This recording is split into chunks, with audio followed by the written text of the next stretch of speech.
And we are back, folks, here on WLTH 1370 AM, 92.7 in the FM dial. I am Scott Cannon. This is Issues and Answers Friday, better known as My Country with Scott Cannon, because it is my country. As the theme song says,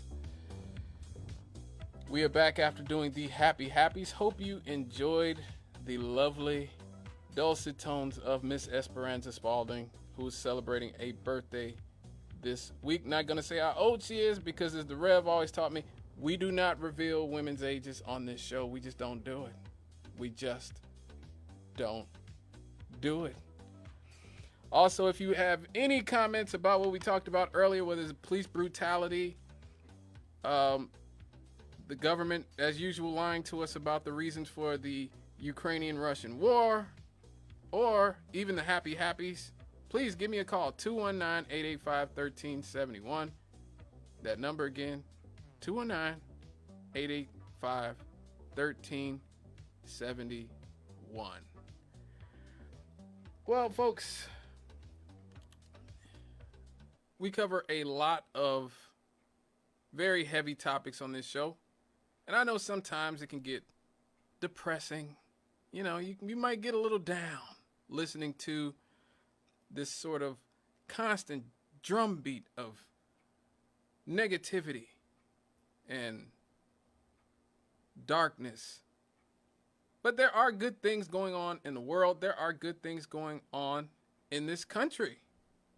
And so for that reason, I think it's time for our segment that we don't do nearly enough. It's good news.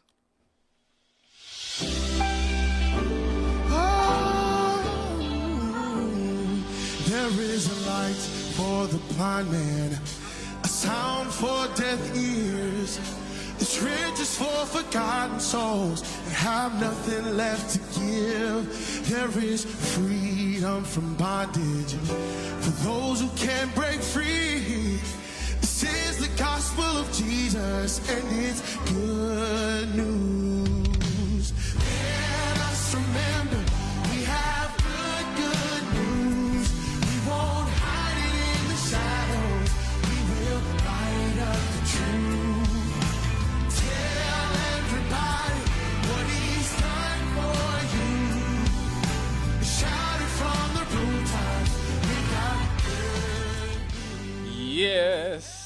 Shout it from the rooftops. We've got good news. This story actually comes to us from IFS Studies. All the experts had agreed the nuclear family was on its way out. The two-parent family of married mother and father bringing up their own biological children would soon be replaced by a menagerie of alternative family forms. Cohabitating couples with children, single-parent families, blended families, same-sex couples raising children conceived and born in a variety of unconventional ways, like a petri dish or something, and so on. And yet, for more than half a century, each year's tabulation from the Census Bureau on children's living arrangements seemed to be proving all those experts right. But the Census Bureau's reading of the proportion of children under 18 living with two parents declined from 88% in 1960 to just over 2/3 in 2005. And the proportion living with divorced, separated, or never married single parents tripled from 9% to 28%, while the fraction living with neither parent, that is, with grandparents or other relatives or foster parent, inched up from 3% to 4.5%. But a funny thing happened, folks, along the way to extinction. Although certainly not out of intensive care, the supposed corpse of the two-parent family seems to be breathing new life. The proportion of children who are living with both of their parents has gradually recovered, reaching 70% in the year 2020. And the fraction living in one-parent families has gone down from 28% to 25%, while the number of living with neither parent has leveled off at around 4%. Now, how many American children not only lived with both parents at a given point in time, but were raised by both parents throughout their childhood? One way of estimating this proportion is to examine the living arrangement of high school seniors. That's a good idea, right? You have kids who are 17, 18 years old. You sort of, study how they grew up, because that tells you basically, how their generation of kids were raised. The fact that high school seniors, were still living with both of their birth parents at the culmination of their schooling means that the vast majority of them grew up with them since birth. Some may have been born to unmarried parents who subsequently got married during the student's childhood, like me. Like, my parents weren't married when they first had me. My parents weren't married. Then one day when I was like in the second grade or something, or the first grade, they came and picked me up from school, and they was like, "Hey, guess what, Scott? We got married." And I was like, "Wait, what? And y'all didn't tell me at all? Y'all didn't even bring me along? Like,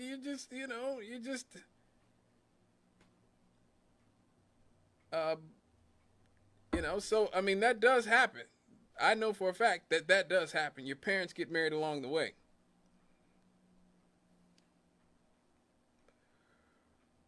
Now, some may have experienced parental conflicts or temporary separations, but not the kind of conflict that resulted in permanent splits.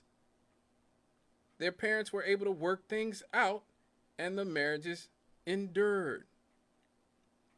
The necessary information to produce such an estimate is available from the National Household Education Survey, the latest round of which was carried out in 2019, and data which were recently released by the U.S. Department of Education. The results of my analysis of the public use file from that survey. Wait, hold on a second. Oh, wait, I'm sorry. Let me skip past that. In 2019, just over 53% of U.S. high school seniors were still living with both of their biological parents. Just under 51% were with married birth parents, and 2.5% with cohabitating parents. This represents a considerable decline since the situation in 1996, when 61% of seniors were living with them and had been raised by both parents. But it represents a recovery.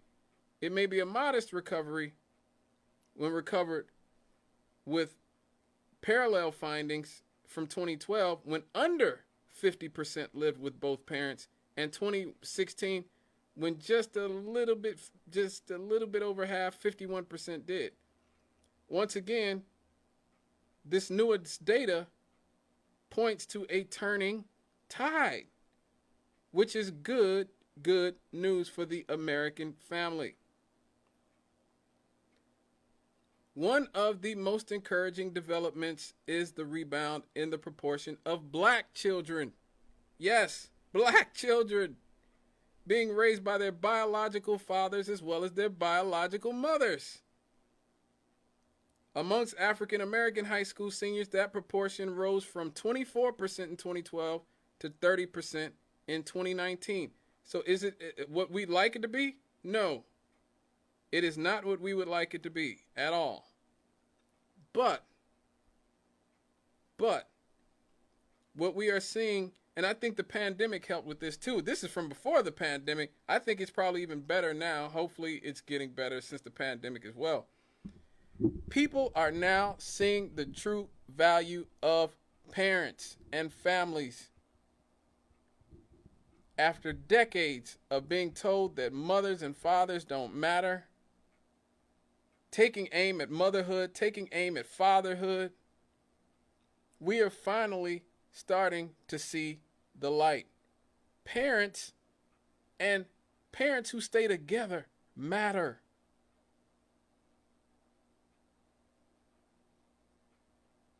It really does.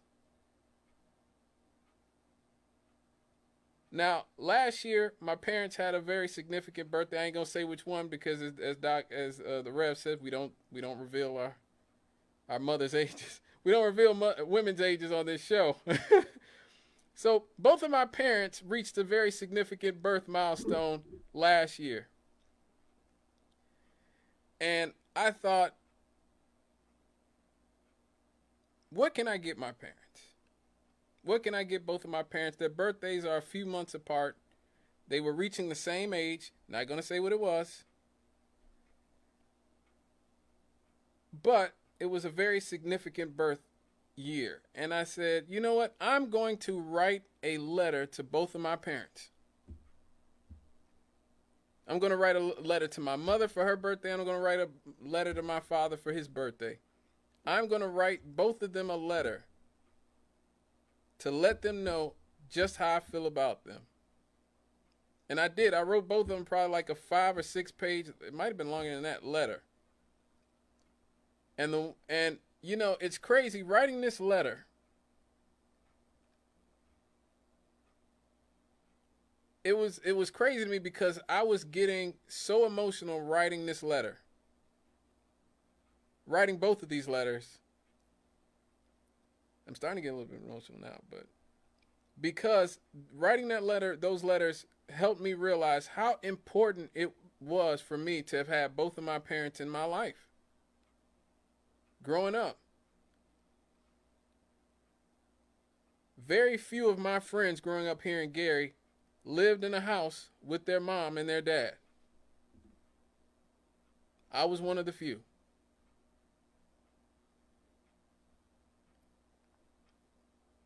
And I told my parents that in the letter. I said, look, most people assume I come from a single parent household because I am black. Because I am black. Most people assume that I only have a single mother who is responsible for getting me here. But you guys, sticking together through all these trials and tribulations over all these years, not gonna say how many, because then again, that might give away the age. And as Rev says, we don't talk about ages, especially with women here on this show. But all these years, sticking together all these years, and being, for me, somebody my age and my generation, a millennial, being able to tell people, yeah, my parents have been married this long. My parents have been together even longer, this long. I am so proud of that fact that I'm able to tell people that. Not that there's anything wrong with y'all who didn't have, didn't come from a 2-parent household. I got no beef with you. I don't want to leave the studio tonight and see all the single parent kids out there like, hey, what's wrong with having a single mother or a single father? What's up with that? I don't want no problems, G. I don't want those problems. Kids from single parent homes carry knives, and I just don't want to deal with that, okay? But seriously, folks, I am so proud to be able to tell people that I come from a 2-parent black household.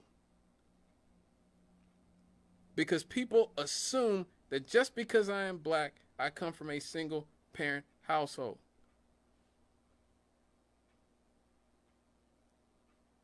And when I think about all the things that I got from both of my parents, like reading the newspaper every day, I got that from my father. My father worked in the mill for many decades until he retired some years ago. And he would buy the newspaper on his way to work. And then when he came home from work, he'd bring the newspaper home. My older brother would read the newspaper. My mother would read the newspaper. And then I'd read the newspaper because I wanted to do what everybody else was doing.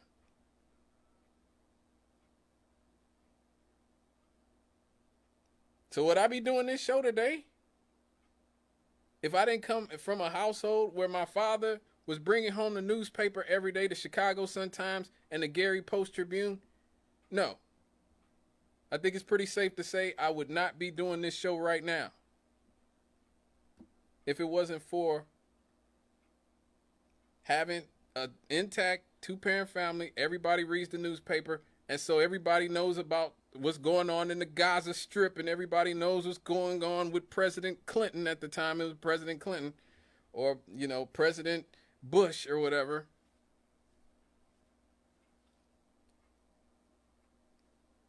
That definitely has an effect on who I am as a person today, and the type of political views I hold today.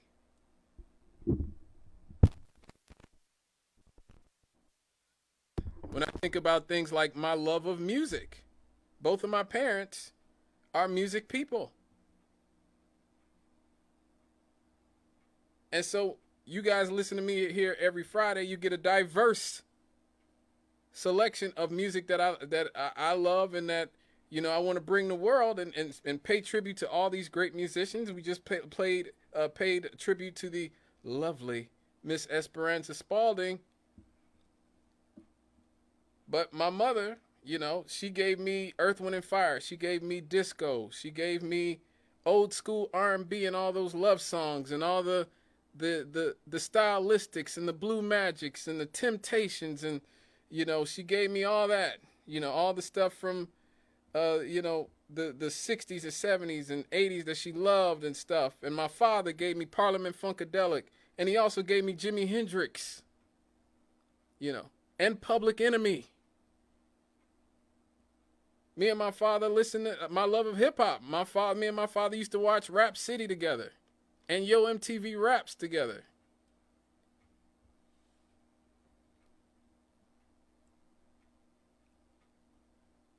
And it's funny, I always talked about this when I talked to Quabena and Jonathan about this over the years when we talk about hip hop and etc. I always said my father used to take my Wu-Tang Clan CD. If I couldn't find my Wu-Tang Clan CD, my father had it. If I can't find my Tupac tape, my dad has it.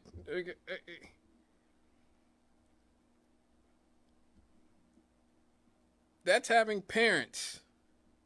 A two-parent household. My mother taught me how to cook. I just cooked yesterday. Baked chicken. Really good chicken, too. You know, really baked chicken. My mother taught me all that. You know, my father taught me how to cut grass and you know, change a flat tire and things like that. That's having two parents, folks.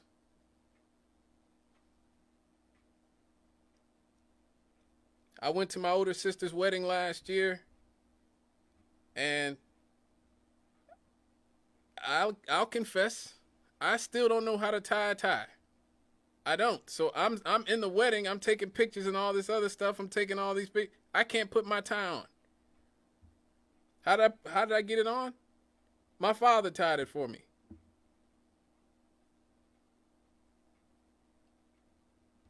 That's having two parents. Not to say that there's no women that know how to tie a tie, but it helps to have somebody who's actually had to do it regularly at some point, or who's had to do it multiple times to do it, you know.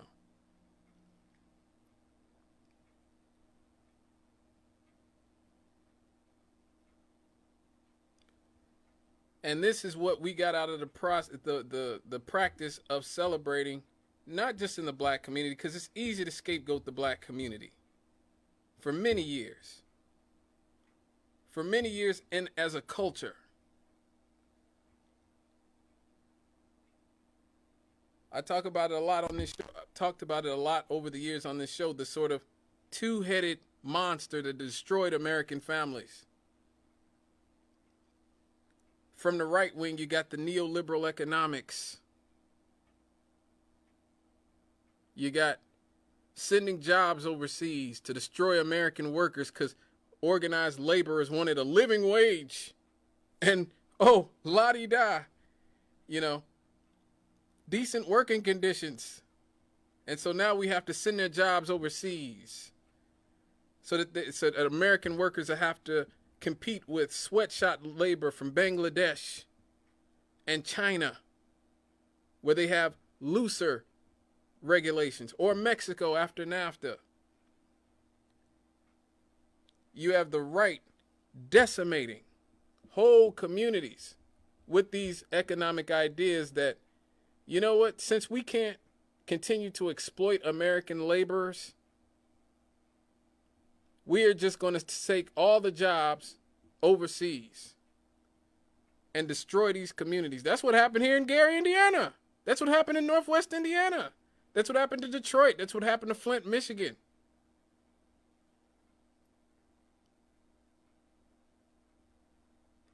That's what happened to cities all over the Western Hemisphere, the Western civilization, or should I say, that adopted these type of neoliberal economic plans. Austerity, privatization of everything.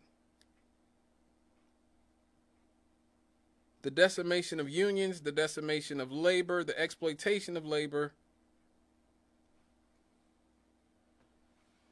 and the cutting of the social safety net. From the left, you get these sort of toxic social and cultural ideas, the sex, the drugs, the rock and roll, do what thy will, treating children as a burden, treating children as something that could just be easily thrown away. I could just get an abortion, or I could just, pawn the kid off on my parent, whatever. Not prioritizing getting married, prioritizing the glorification of self.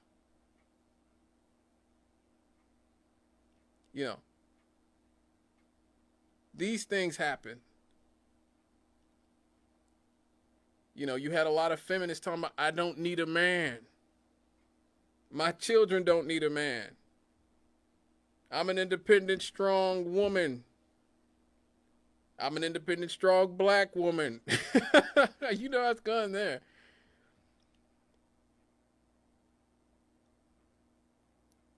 You go to your local jail. You go to your local prison.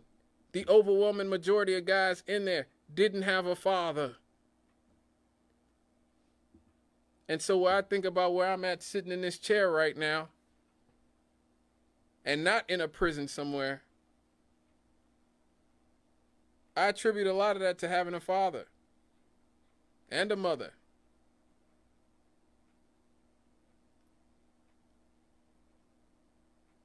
This is what we're talking about here. That's why this is good news. This is why this is a celebration.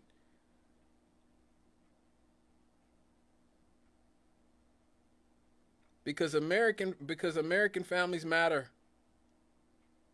All families matter, but we're in America. Families matter. Communities matter.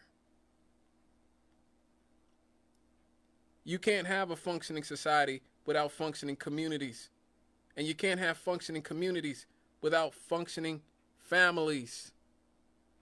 And I'm not talking about two lesbians and a dog either. Okay, I'm talking about straight up families.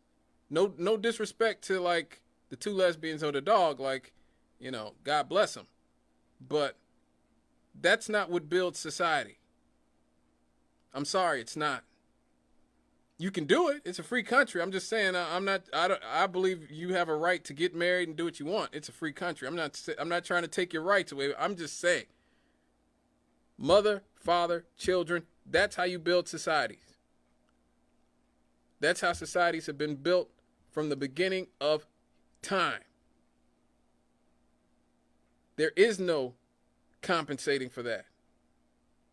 None. We're going to do a story probably in a few weeks about the downfall of organized religion in this country.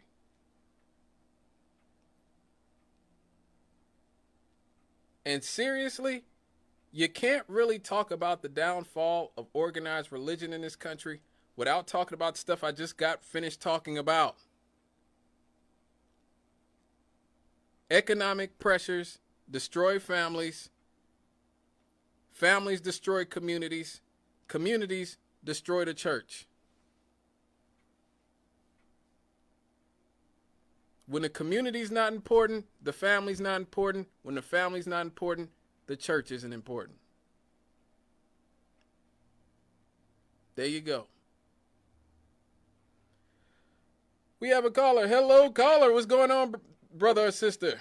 Okay, good evening. Good Yes. What's going on, brother? All right, how you doing? It's all good. Now, I love when you say we have a free will, okay? We do. Now, we got to understand, Satan was given a free will, too. Mm-hmm. But they got cast out, Yep. got put down in the pits of hell. Mm-hmm.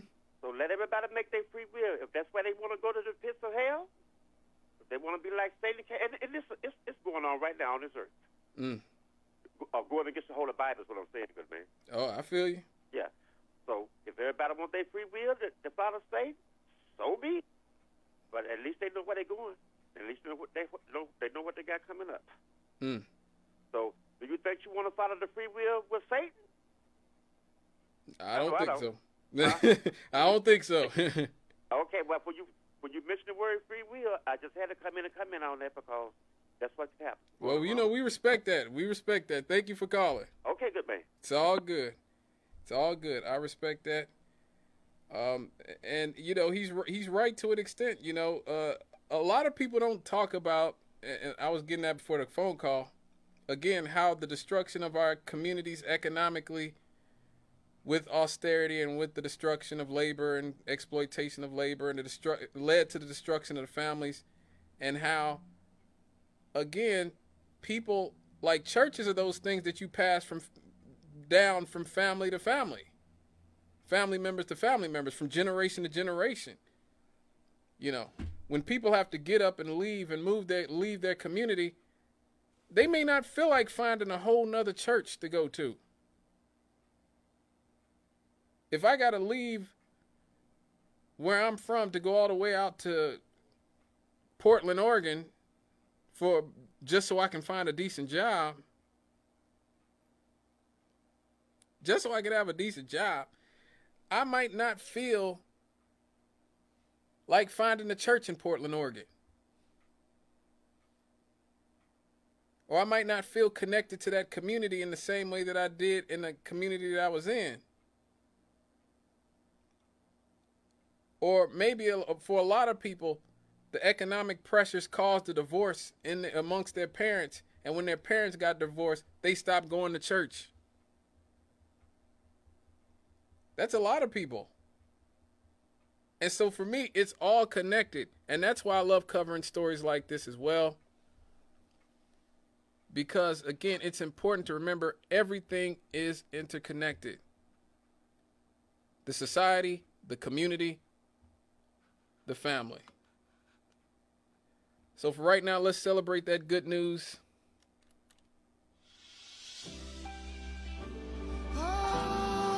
The American family is back. There is a light for the blind man, a sound for deaf ears.